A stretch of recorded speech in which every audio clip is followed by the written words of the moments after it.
Então vamos lá, nós vamos ler apenas um versículo, capítulo 5, versículo de número 18, da carta de Paulo aos Efésios.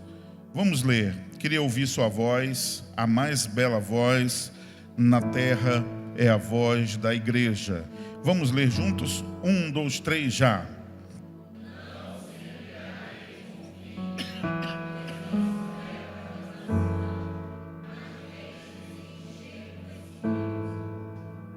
Muito bem.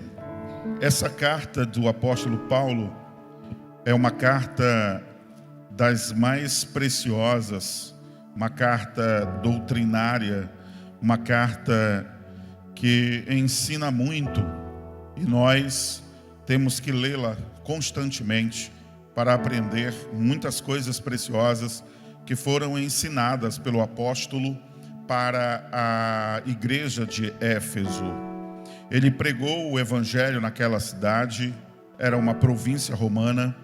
Paulo viveu ali durante 3 anos da sua vida. Ele ficou naquela cidade de Éfeso.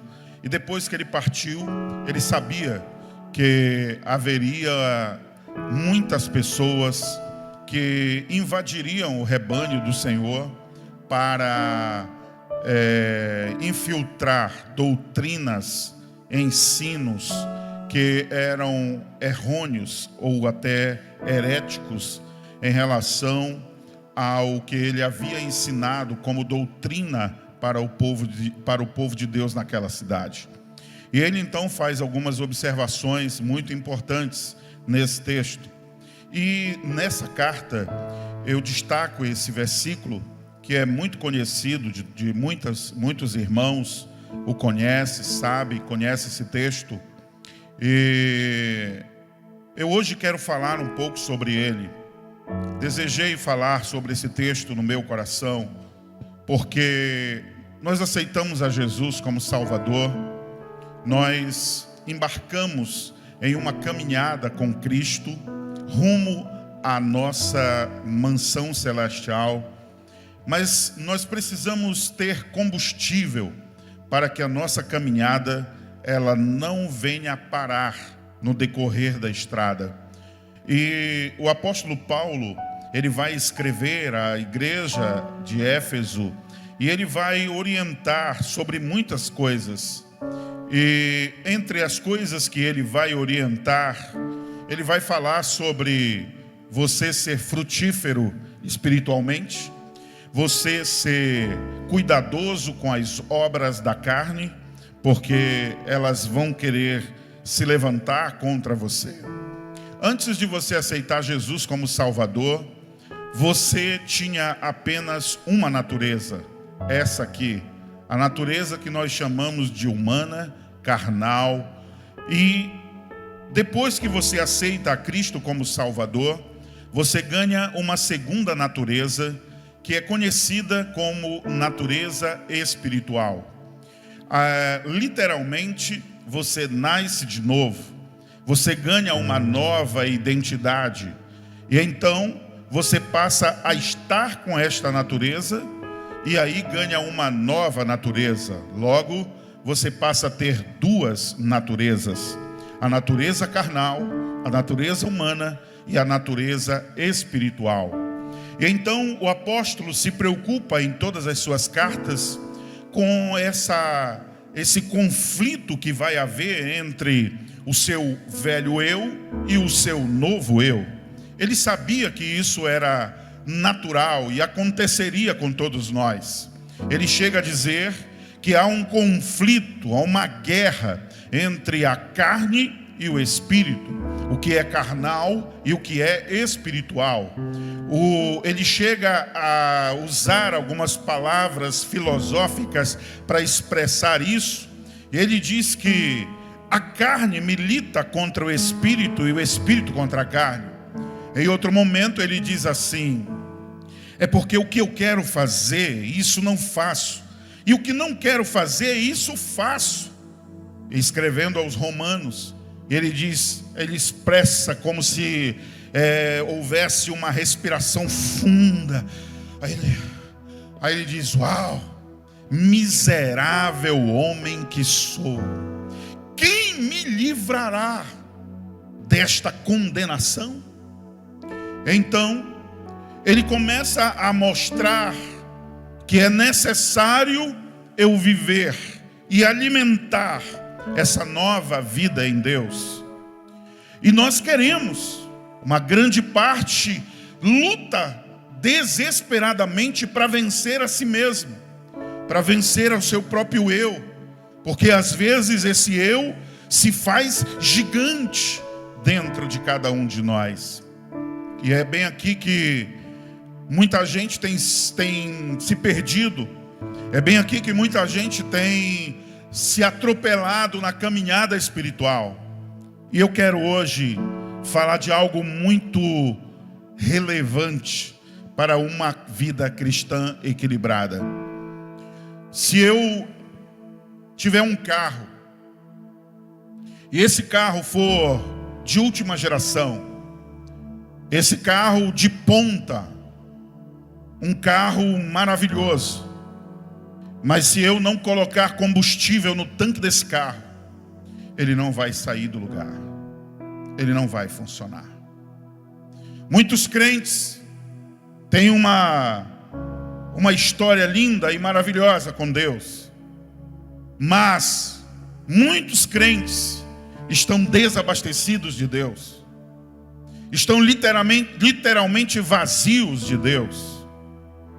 Sem dúvida alguma, o Espírito Santo não precisa de apresentações. Eu tenho absoluta certeza que quaisquer um de nós que quiséssemos elogiar e expressar as suas mais belas características, nós não exageraríamos. Porque o Espírito Santo de Deus, ele é extremamente importante na vida de um cristão. Haja visto que é impossível nascer de novo sem o Espírito Santo. Nós, segundo Efésios, esse mesmo texto, no capítulo 1, Paulo escreve e diz que ele nos selou. Quando nós aceitamos a Jesus como Salvador, quando nós entregamos a nossa vida ao Senhor, ele nos sela. E agora nós temos um selo de propriedade. Nós não devemos, por exemplo, entristecer o Espírito Santo, porque ele é uma pessoa e ele tem sentimentos. O Espírito Santo, por exemplo, é aquele que também nos convence do pecado, da justiça e do juízo. A Bíblia diz, falou-se o próprio Senhor Jesus, ele disse: importa que eu vá, e eu vou mandar o Consolador, e ele vos ensinará todas as coisas que eu vos tenho dito. Ele ensina, ele é mestre, ele nos consola, ele intercede por nós com gemidos inexprimíveis, ele testifica no nosso espírito. Por exemplo, quem é que me garante que eu sou filho de Deus? O Espírito Santo. É ele que testifica, é ele que brada dentro de mim e diz: ei, você é filho. O Espírito Santo de Deus, ele habita em nós. Eu sou morada do Espírito Santo. Você é morada do Espírito Santo. E agora, nesse texto que nós acabamos de ler, o apóstolo faz uma observação interessante. Ele diz: enchei-vos do Espírito Santo. Além de todas as coisas que nós conhecemos a respeito dele, ele diz nesse texto que é necessário encher-se do Espírito Santo. O Espírito Santo pode estar na minha vida e eu não estar cheio dele. Nós vamos ver um pouco sobre isso. Ainda pensando sobre essa ideia do Espírito Santo, conta uma lenda antiga dos índios americanos, que depois de anos, um índio já é quase que idoso, ele é levado para conhecer o oceano. Ele nunca tinha saído da floresta para conhecer o oceano. E agora, ele é levado para conhecer o oceano. Então ele se assusta diante daquela gigantesca imagem à sua frente. E ele para, olha um pouco. Então ele vai, pega uma vasilha, vai até o mar. E então ele enche a vasilha com a água do mar. E alguém pergunta para ele: o que é que você vai fazer com isso? Ele disse: vou levar para a tribo, para mostrar para a tribo o mar. Claro, quem olhasse aquela água veria apenas uma água do mar, mas nunca, jamais, o mar caberia dentro de um balde. Assim também, nós podemos falar do Espírito Santo de Deus. O Espírito Santo é como um oceano. Não dá para explicá-lo. Assim como não dá para levar o oceano em um balde para mostrar para ninguém. Tudo que eu e você possamos aprender, todas as experiências que você já pode ter tido com o Espírito Santo de Deus, é ainda pouco. Porque ele é como um oceano. Ninguém consegue ver o oceano todo de uma única vez. Em uma única olhada, eu não consigo enxergar. Coloque a mão no seu coração. Diga para você, de olhinhos fechados: o Espírito Santo. Fale para você: o Espírito Santo é gigante. O Espírito Santo é lindo. O Espírito Santo é maravilhoso. E Ele quer operar na sua vida. Glória a Deus.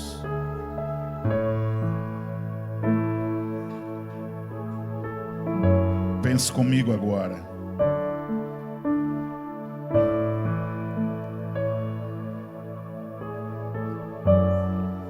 O Espírito Santo de Deus, ele foi uma promessa.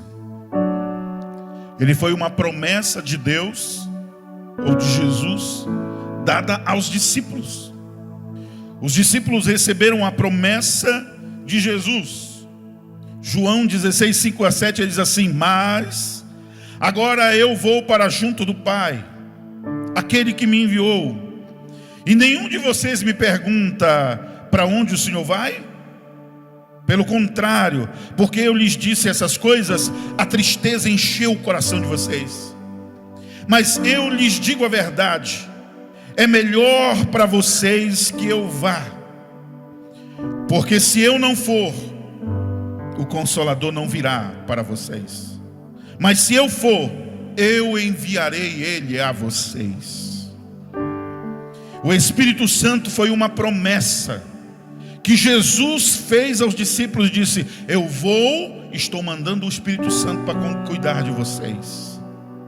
Em Atos, capítulo 1, do verso 1 ao 6, diz assim a Bíblia: aqueles, pois, que se haviam reunido, perguntaram-lhe, dizendo: Senhor, tu vais restaurar Israel agora nesse tempo? E disse-lhes: não vos compete saber os tempos ou as estações que o Pai estabeleceu para o seu próprio poder. Versículo 8, ele faz uma promessa. Ele diz: mas recebereis poder ao vir sobre vós o Espírito Santo, e vocês serão testemunhas. É uma promessa. Jesus prometendo aos discípulos. Depois eles começaram a buscar. Muita gente deseja, quer, mas não busca. E ele disse para os discípulos: ficai em Jerusalém, até que... Sabe qual é o segredo de ser cheio do Espírito Santo? é buscar até que nós desistimos, nós paramos. Quantas pessoas aqui hoje, nessa reunião, já tiveram experiências fabulosas, lindas, com o Espírito Santo, e pararam por ali. Quantas pessoas aceitaram a Jesus há 3, 4, 10, 15 anos, mas ainda não foram batizadas com o Espírito Santo? Quantas pessoas estão na fé há algum tempo, têm o Espírito Santo de Deus dentro da sua vida, mas o copo não está cheio.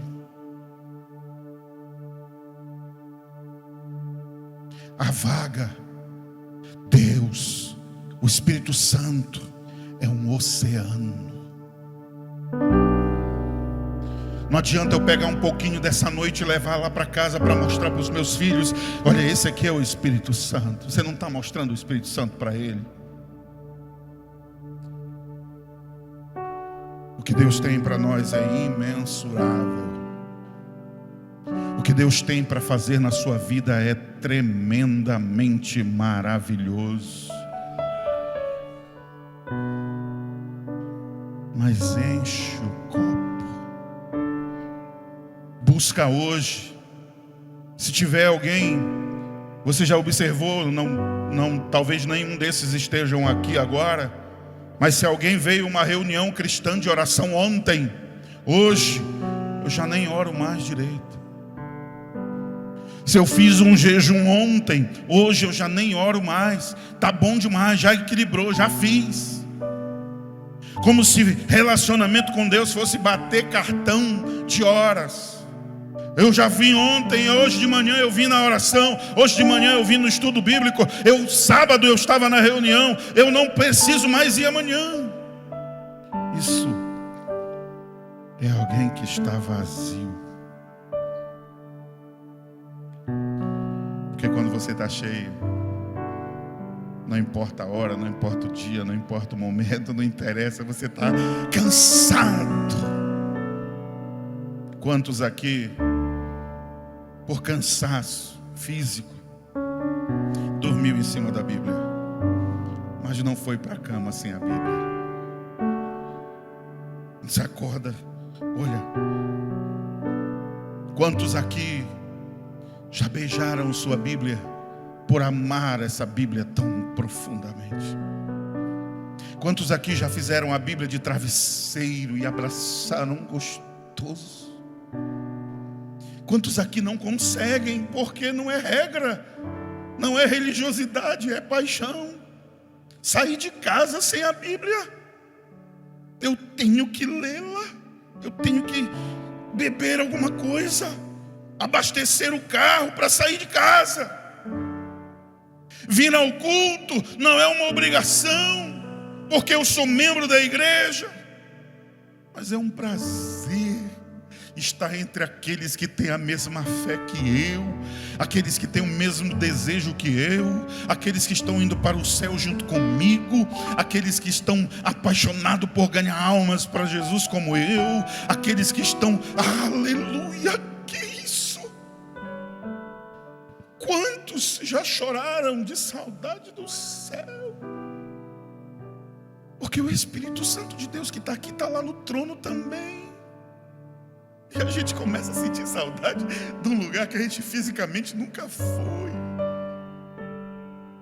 A gente começa a ler o Apocalipse para enxergar e ter visão de Deus, porque o Apocalipse mostra o céu por dentro. E você quer tanto isso, você deseja tanto isso, que você começa a arrumar a sua vida, você começa a deixar o pecado de lado, você começa a arrumar, não fica dando desculpa porque você quer. Isso aqui é pecado? Não quero. Isso aqui, a palavra de Deus diz o que sobre isso? Isso? Não, deixa isso para lá. Eu não quero nada entre eu e o meu Deus. A promessa foi cumprida 50 dias depois da Páscoa. Eles começaram a buscar. Eles começaram a buscar. Eles começaram a buscar o Senhor. Eles começaram a buscar. A prioridade deles era buscar o Senhor, porque havia sido uma promessa. E agora eles querem a promessa.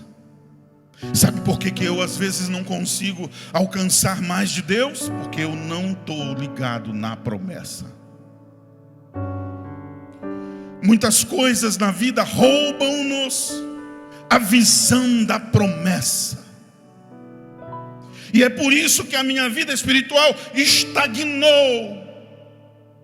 Quantos já chegaram a uma idade avançada e agora queriam poder retornar, porque só foram descobrir essa preciosidade agora, e queriam tanto tempo para fazer um pouco mais, mas não há mais tempo. Atos 2 começa dizendo assim: ao cumprir-se o dia de Pentecostes, estavam todos reunidos no mesmo lugar.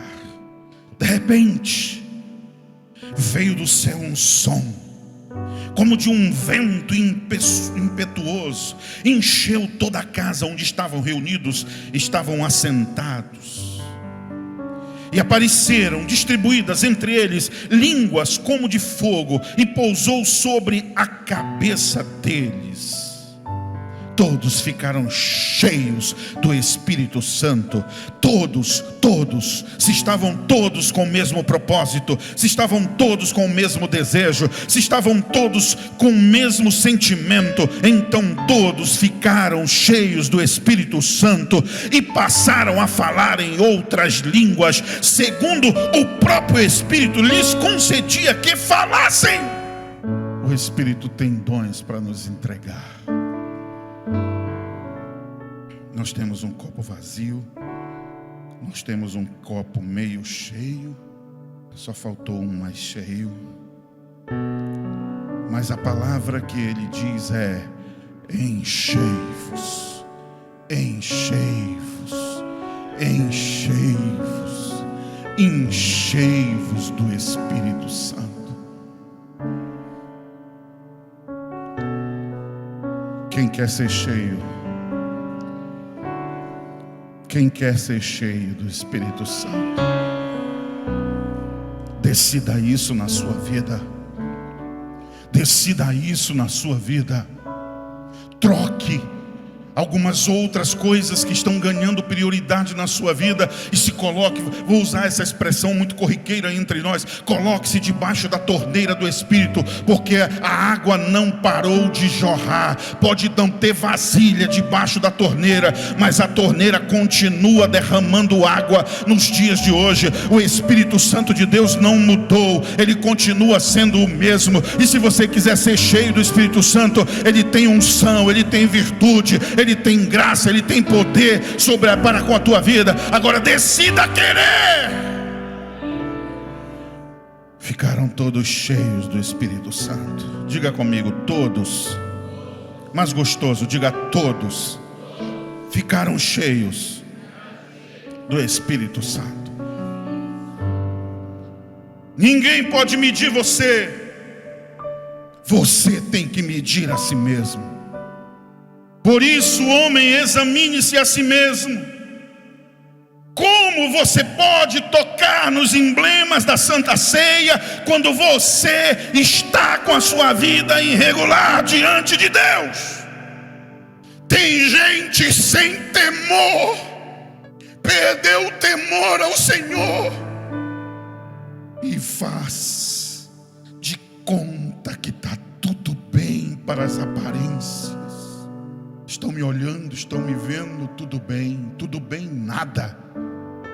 Você perdeu a sensibilidade. Sua vida está vazia de novo. Você não tem nada para dar para ninguém. Por isso você não ganha uma alma para Jesus. Por isso você é vazio e nem orar você está orando mais. Você tem alguma coisa para dar? Aqueles bandidos morrendo lá em Belém, gritando. Tem alguém da igreja aí? Tem alguém da igreja aí? Tem alguém da igreja? Ora por mim, ora por mim. Um cara se machucou em uma caminhonete, estava lá dando seus últimos suspiros e gritava: alguém da igreja, alguém da igreja, alguém da igreja. Talvez não esteja ninguém sangrando fisicamente perto de você, mas a alma de alguém pode estar sangrando perto de você. O que você faz? Você tem alguma coisa para dar? Seu testemunho diz alguma coisa? Você está cheio de quê? Enchei-vos do Espírito Santo. Enchei-vos do Espírito Santo. Enchei-vos do Espírito Santo. O Espírito Santo quer encher. O Espírito Santo quer encher até transbordar. Olha para mim. Olha para o copo. Se a minha vida estiver totalmente cheia e do Espírito Santo, não vai haver espaço para o pecado na sua vida. Não vai haver espaço para mentira na sua vida. Não vai haver espaço para as fofocas e intrigas da vida. Não vai. Porque você está cheio do Espírito Santo. Encheu, transborda. Agora pessoas que estão perto de você começam a ser banhados pela graça que está em você. Estão falando mal de mim, pastor. Agora eu estou assim. Aí você vê Paulo escrevendo a Tito. Ele diz assim: Tito, todas as coisas são puras para os puros. Estão falando mal de mim? Não, isso ele não está falando mal de mim, não. São coisas que acontecem. Quem aqui nunca cometeu uma falha? Atira a primeira pedra aí, atira. Quem foi que nunca deu uma erradinha ali? Esquenta. Isso vai passar. Isso vai passar. Não deixa a coisa crescer. Não deixa o problema crescer. Sabe por quê? Porque não há espaço para você pegar o seu ouvidinho. Como é que é? Como é que é? O que foi que o Lucas fez mesmo? A Sâmia já sabe? Ih, rapaz, tu é doido, cara. Não. É verdade. Fulano de tal deu uma deslizada. Mas o cheio do Espírito Santo chega e diz assim: poxa, que pena. Vamos orar por ele. Vamos orar por ele. Bora fazer uma visita para ele. Bora dar uma ligada para ele. Passar uma mensagem para ele.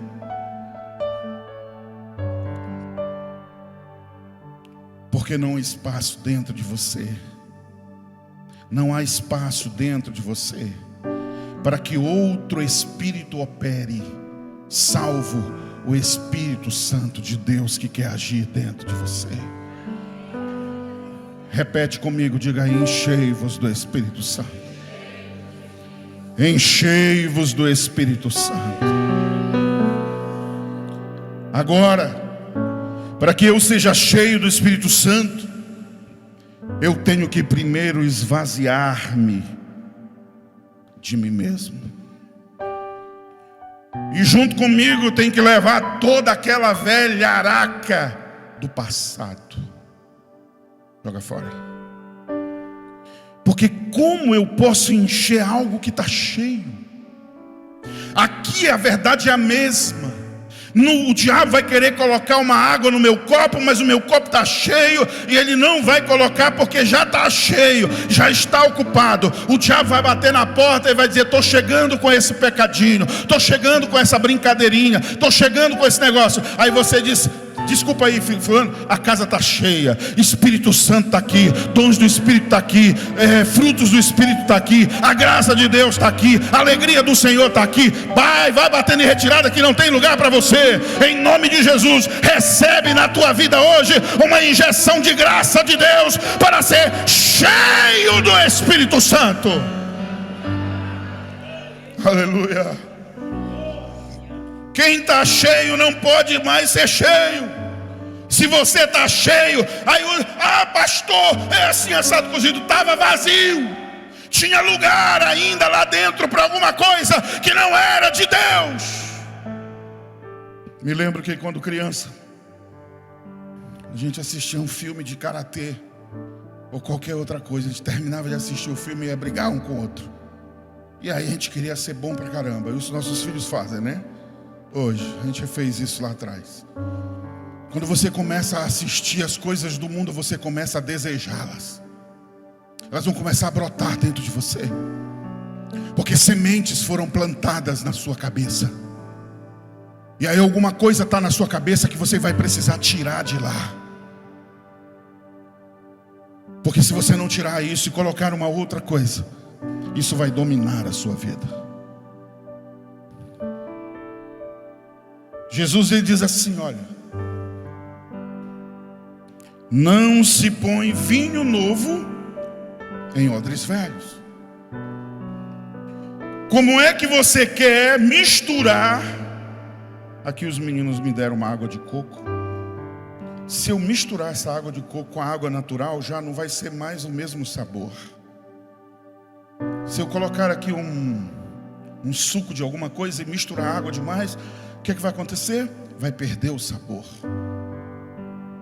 Sabe por que a vida está perdendo a graça para você? Sabe por que a sua vida espiritual está fraca? Sabe por quê? Você está misturando ela com outras coisas. Você está misturando ela com outras coisas. Tem gente que quer viver uma vida nova com o odre velho, o recipiente onde se guarda, armazena o vinho novo. O evangelho é vinho novo, mas quando você vai crescendo na fé, ele vai fermentar. Você vai começar a ouvir palavras sérias. O evangelho, ele fermenta. O evangelho vai dizer para você assim: Eliezer, se te derem um tapa no rosto, de um lado oferece o outro. Se arrancarem o teu paletó de cima aqui, tira também a camisa e dá para ele. Se ele te obrigar a andar 1 milha, vai 2. Aí isso vai começar a mexer com alguém que tem o ânimo muito alterado. Eu não sou besta não, eu sou crente, mas aquele 38 da gaveta não é. Mexeu, vai levar. Aí começa a ter problemas, porque quando um se cala, a conversa acaba. Mas se um dá confiança, aí vai crescer o problema. Não se põe vinho novo em odres velhos. Ele está dizendo: não faz isso. Sabe por quê? Porque todo evangelho, toda palavra bonita, toda profecia bíblica que foi proferida sobre a tua vida vai rasgar, vai acabar, vai ser jogado no chão. Tu não vai beber o vinho e ainda vai perder o odre. Tu vai acabar com a tua vida. Se você não decidir ter uma mudança real na sua vida, você aceitou Jesus, veio para o reino, veio para a igreja, está aqui, mas como você ainda não quer tirar tudo e deixar a vida velha completamente para trás, tu misturou o novo com o velho.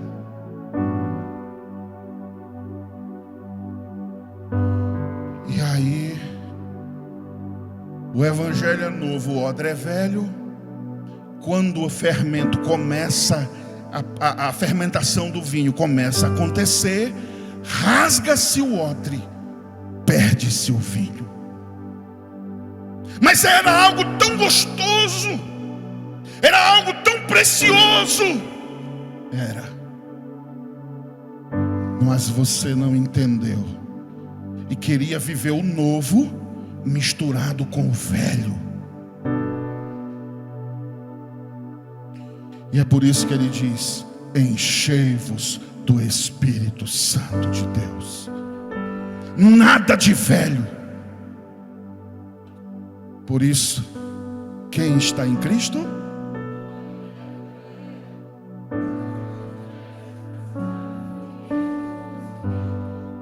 tem que ter o novo de Deus, e é só o novo.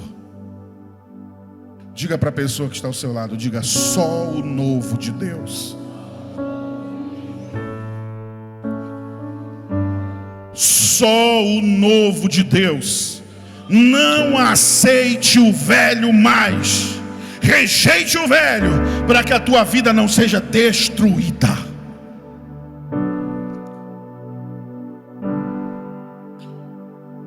Nós conhecemos muito bem Romanos 12:2, que Paulo diz: não vivam conforme os padrões deste mundo, mas deixem que Deus os transforme pela renovação da vossa mente, para que vocês possam experimentar qual seja a boa, agradável e perfeita vontade de Deus.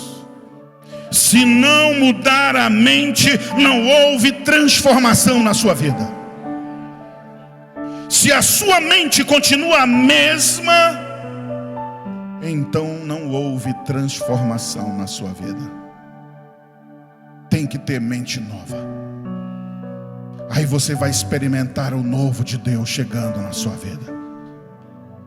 O que vem a ser esse enchimento do Espírito Santo? Atos capítulo 1, do versículo 3 ao verso 8, diz assim: depois de ter padecido, Jesus se apresentou vivo a seus apóstolos, com muitas provas incontestáveis, aparecendo-lhes durante 40 dias, e falando das coisas relacionadas ao reino de Deus. E comendo com eles, deu-lhes esta ordem: não afastem de Jerusalém, mas esperem a promessa do Pai, a qual vocês ouviram de mim. Porque João, na verdade, o batizou com água, mas vocês serão batizados com o Espírito Santo dentro de poucos dias. Então, os que estavam reunidos com Jesus lhe perguntaram: será este tempo em que o Senhor irá restaurar o reino a Israel? Jesus respondeu: não cabe a vocês conhecer os tempos ou as épocas que o Pai fixou para a sua própria autoridade. Mas vocês vão receber o poder ao descer sobre vocês o Espírito Santo. E então vocês serão testemunhas, tanto em Jerusalém, como em toda a Judéia, Samaria e até aos confins da terra. Os apóstolos, os irmãos que estavam reunidos no dia de Pentecoste, receberam o Espírito Santo. Mas o que foi mesmo que eles receberam? Que poder esse Espírito Santo exerceu sobre a vida daqueles apóstolos? Eles receberam o poderoso batismo com o Espírito Santo. E sabe o que foi que aconteceu?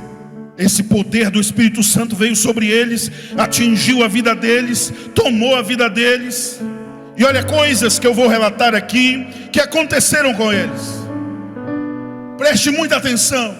Olhe para você enquanto eu falo essas coisas. Perceba em você isso. Número 1, eles começaram a viver uma vida santa. O poder de uma vida de abnegação tomou conta deles. Eles começaram a não ter as suas coisas como prioridades. O poder da vida que veio da cruz alcançou o coração deles de uma forma tremenda. O poder de uma grande mansidão tomou conta deles.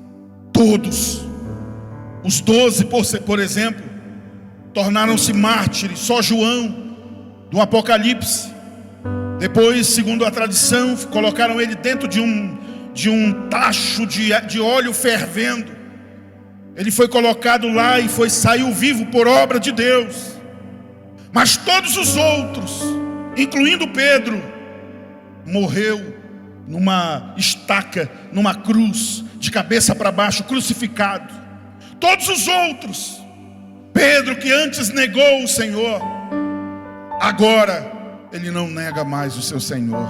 O que foi que aconteceu entre o Pedro que andou 3 anos e meio com Jesus e agora o Pedro que conhece o Espírito Santo depois que Jesus é assunto aos céus?